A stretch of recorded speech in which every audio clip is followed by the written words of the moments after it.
Hey there, everybody. Welcome back to another episode of the Build Your Copywriting Business podcast. This episode is going to be a little bit different. If you are watching, you can see, and if you are listening, I'm about to let you know. I'm doing a solo episode, probably a relatively short one, and we'll we'll see how it turns out. If it doesn't turn out very well, then you will not hear or see this anyway. So who am I even talking to? This is a little bit off the topic of copywriting, and I suppose maybe a little bit self-indulgent, but I will ask you to forgive me for that. This episode is coming out right about the time of Father's Day, and I can't remember if we're releasing it before or after, but right around the time. And I wanted to talk to you today because it was last Father's Day that we lost my dad. It was actually on Father's Day. He seems that he kind of held out to go on that day. He's a sentimental guy, and so if you will indulge me a bit, I want to share a little bit about my dad, Mike Krawczyk.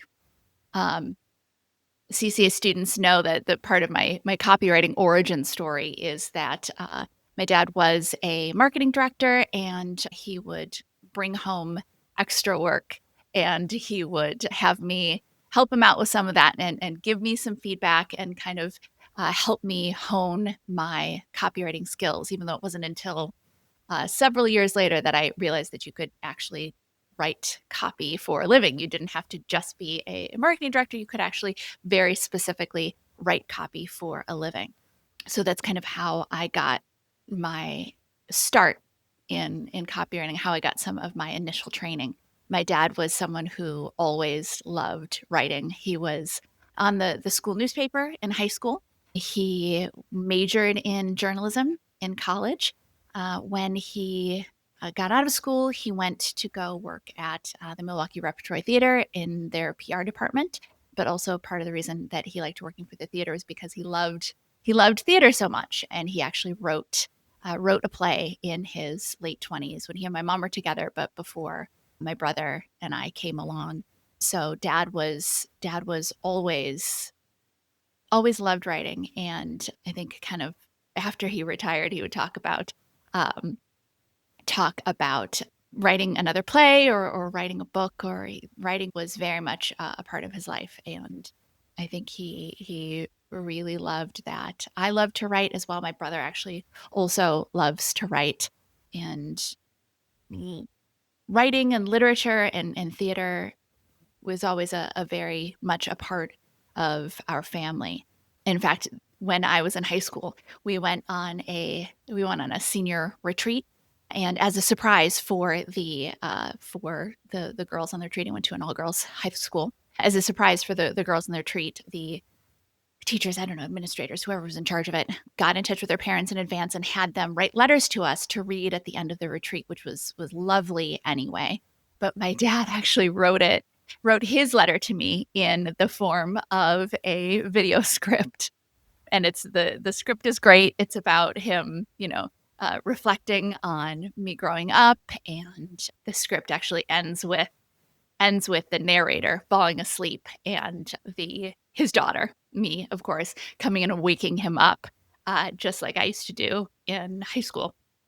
After I'd come home on a Friday or Saturday night, he would fall asleep in his chair, often after a long week at work and, marketing, coordinating events, all of that kind of thing. And yeah, he, over the past couple of years, he was not over, but a few years ago, he was diagnosed with dementia, which is that's a really crummy one. I mean, diseases are all pretty crummy. Let's be honest. I'm not going to compare anything, but they're all crummy, and that is also one of the crummy ones. Hard not just for the person suffering with it, but for the family members, for my mom especially. That was a hard job. Actually, a slight side note, if you are caring for someone with dementia, or you know someone who's caring for someone with dementia, Actually, a good friend of mine, Dr. Natali Edmonds, has a program, but also even just a ton of free videos on YouTube. Her program is called Dementia Careblazers, and she is there to support caregivers. So if you are dealing with that, check her stuff out and pass along that resource to anybody you know who is dealing with it, because it is a hard job, a thankless job in many ways. We did get lucky in the sense that he always knew who we were. He got a little confused with my mom sometimes, and sometimes he would think there were a couple of different ones, and even just some of the, especially toward the beginning, some of his hallucinations, we could like joke around with him about some of the hallucinations and the people that he was seeing. I have all kinds of wild stories about interacting with the hallucinations, me interacting with the hallucinations, and just to make sure that he felt okay. And that is for a totally different podcast. But we were fortunate in that he didn't know us. I have a video of a couple of months before he went, and he was there. He couldn't put things together. But the four of us were sitting around playing Trivial Pursuit, and he's still participating, and we're all still laughing together. And yeah, but the week before Father's Day, he just went into steep decline and couldn't speak anymore and couldn't really get up, and we could all be there with him. And I guess really I just wanted to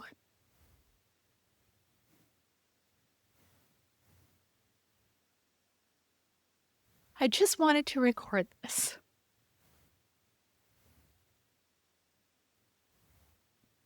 Sorry. I just wanted to record this because if you are someone who has benefited in any way from this podcast, from any of the resources that we have put out, if you are a CCA student, if you have benefited in any way from learning about copywriting or anything like that, anything that we have put out, it's because he existed.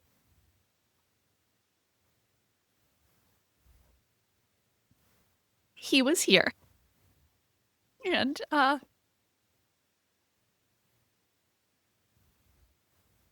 he's not anymore, but we miss him very much.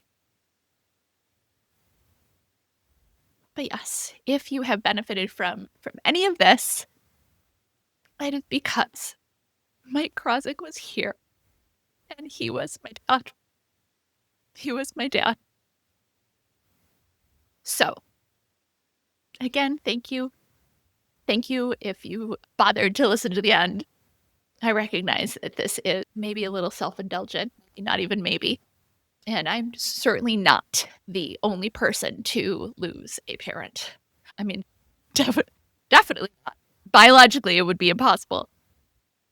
But when a friend of mine lost her mother a couple of years ago, she said it's like the secret club that nobody knows about until you're in it, and then you discover that it's like the worst club in the world, but it's a secret club. So here I am now in the secret club. And if you are also in the secret club, wow, what a crummy club this is. But anyway, thank you. I just wanted to mark a year without him. And I wanted to make sure that anyone who bothered to listen to this knew that he had an impact. So, thank you for this. Happy Father's Day. Happy Father's Day to everyone listening. Happy Father's Day. Happy Father's Day, Daddy. And I promise on the next episode, a lot less crying, a lot more Kate, and back to our usually scheduled copywriting information. But just for today, Thank you for this. And I will catch you in the next episode. Bye, everybody.